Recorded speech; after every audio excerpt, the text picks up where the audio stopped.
Hi guys, it's Cheska. Welcome back to my channel.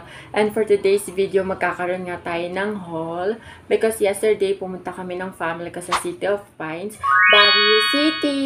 Woo! And yun, syempre pag pumunta kayo sa ganon, hindi mawawala yung mga pasalubong. So, ang magiging haul natin for today, kung mababasa nyo na sa title, is pasalubong haul!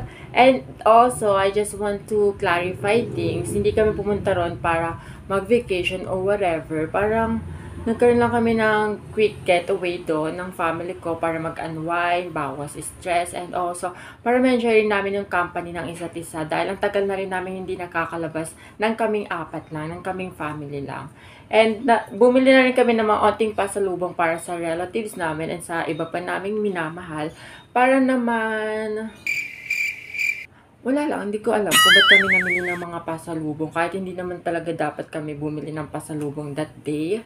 And yon, before we proceed sa haul, I just want to apologize sa mga background noises na maririnig nyo sa video na to. Pwedeng yung fan ko, if ever na i-on ko yan, and yung mga vehicles sa labas, and sa mga nagkakantahan around the subdivision. Kasi hindi ko sure kung naririnig sa video ko, pero I apologize to that. And I think, guys, umpisa na natin yung pasalubong haul. And guys, yung mga pinamili namin na pasalubong para nga sa loved ones namin, sobrang mumura lang. Wow. Sobrang cheap lang, budget friendly, and very affordable. Kasi alam mo naman, mahirap yung budget ngayon. Kaya buti na lang may mga ganyang bagay and foods na mabibili dun sa Baguio City.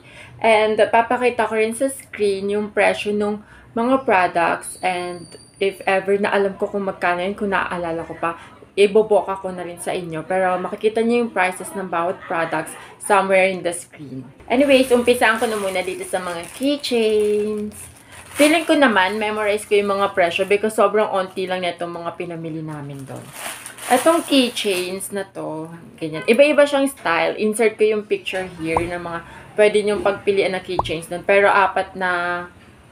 ito. Tatlo lang pala. Tatlong kinds lang ng keychain yung pinamili ko. Ito yung unang style, design yan.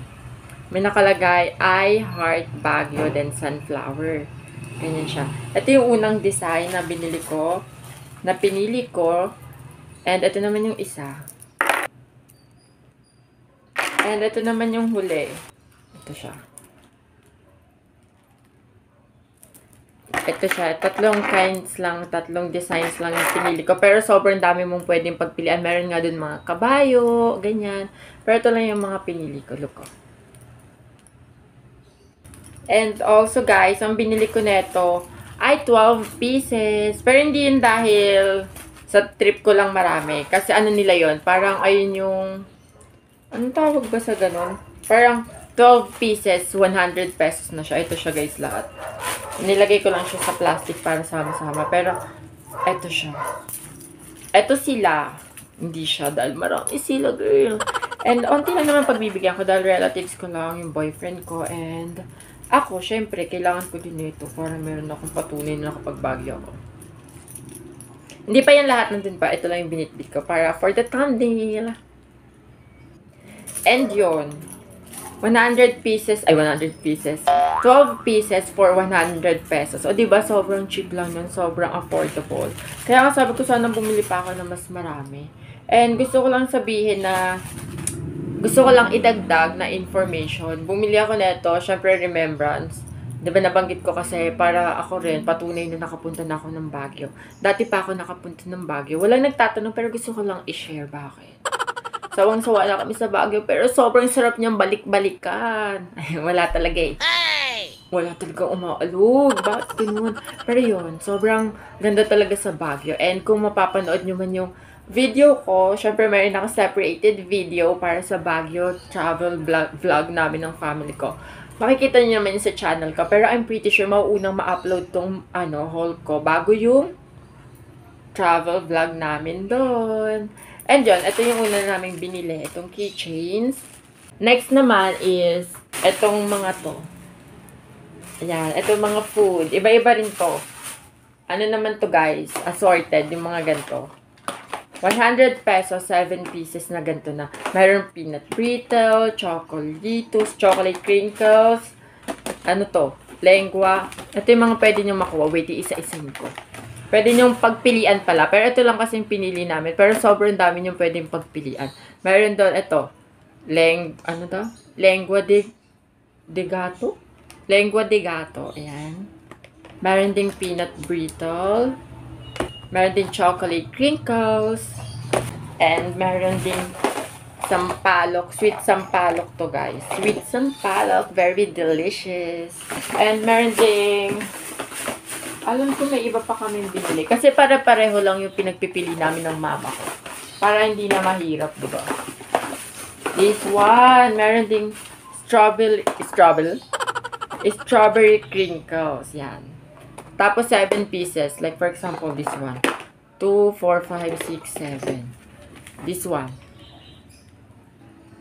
Etong 7 pieces na to, guys, 100 pesos na to. Ikaw na bahala sa pagpili ng mga food na gusto mo. Pero pwedeng puro peanut brittle lang, 7 pieces na peanut brittle, or 7 pieces na lengua, or assorted, or ganyan. Mayroon 2 peanut brittle, crinkles, sampalok, lengua, ganyan.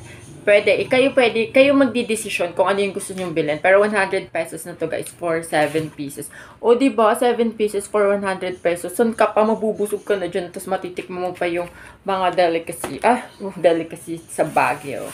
And next naman na binili namin is etong Rico's Lengua de Gato. Kagaya lang rin neto. This one, oh. And kung makikita nyo, iba yung packaging. Siyempre, iba yung presyo nito, iba yung presyo nito. Pero meron din ganito na nakalagay sa ganito. Pero iba kasi to, kaya ito yung binili ni mama. Ano to? Ano daw? Crispy na lengua. Kasi yung isang gantong style nga yun, yung malambot. Ito naman, crispy daw. Tapos iba yung atake niya. Siyempre, parang chicharon siguro or parang bagnet yung atake ni Rico's Lengua de Gato. Charis. Pero yun, crispy nga, sabi ng mga nagtitinda. Pero hindi pa namin natitikman to. And baka first time nga lang namin to tikman. And first time lang talaga namin. Dahil ngayon lang namin narinig na may crispy pala na lengua de gato. And yun, ito yun. Hindi ko alam presyo nito. Tatanong ko si mama. Pero makikita niyo sa screen kung magkano to. Next one naman, itong mga jam. Jam. Strawberry jam syempre. Pero meron doon ube jam. Ano ba yung tawag sa isa ube jam? Coco jam and strawberry jam. Pero ang binili namin, itong strawberry jam. Pero hindi ko ma-open, guys. Paano ba to? Itong jam na to. Sobrang cheap lang rin. Affordable talaga. Budget friendly to, guys. Because itong gantong jam, tingnan mo. Tingnan mo. 3 for 100 to. Charis. Ayaw ata. 3 for 100 or 50 isa. Pag tatlo mo siya binili, 3 for 100. Or 3 for 100. Ay, ewan ko. Pero tatanong ko na lang ulit sa mama ko. Pero parang ganun kasi yung narinig ko. 3 for 100. Tas 50 pesos isa pag binili mo. So, bale, parang pag tatlo raw binili mo, may discount ka ng 50 pesos. Pero pag isa-isa lang, 50 pesos isa siya. Kaya nga, i-avail mo yung tatluhan na. Para 100 lang. Diba? Taman mo na ako doon. Yan. Ganyan siya, guys. So, Baguio Special. Strawberry Jam. Mother's Choice yung tatak niya. Ayan siya. And binili namin 3, 6, 7 pieces. 7 pieces siya. So, 250 to. Kasi nga, 200. Yung yung 6 na piraso, 200 yun. Tapos bumili kami ng isa. So, 150, 50 yun. 250 siya lahat. Tapos ito naman, separated na binili namin. Separated. Ito yun. JJ Special Premium Ube. Ito yung, ibang jam na binili namin. Kasi ito, di ba, strawberry. Ito naman. Ube. Yan siya. Pero meron pa kami isang binili. Sa kapatid ko naman yun. Pinabili raw ng friend niya.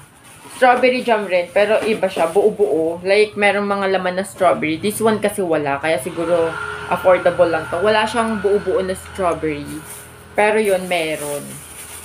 Kaya yun yung maganda. Siguro kung ayun yung binili namin, sarap din, no?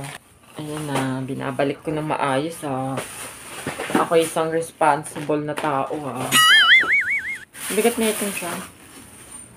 And yun lang, guys, yung haul namin for today. Yung haul ko pala for today. And sobrang saya sa Baguio pa rin. Hindi pa rin nagbabago yung pakiramdam pag pumupunta kami nun. Kahit na paulit-ulit na lang kami nandun. Kahit palagi na kaming nandun, like every summer, every birthday celebration ng family namin, nandun kami.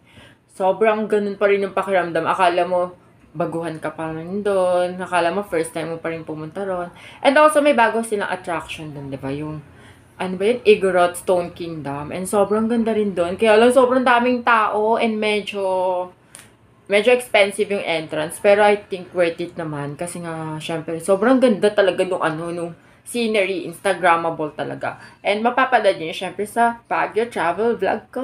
Panoorin yun. Antayin nyo yun, guys. I'm sure kasi mauuna to.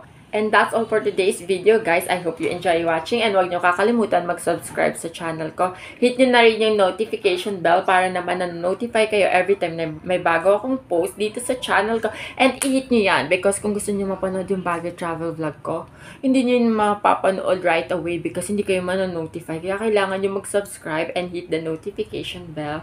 And see you in my next video, guys. Bye!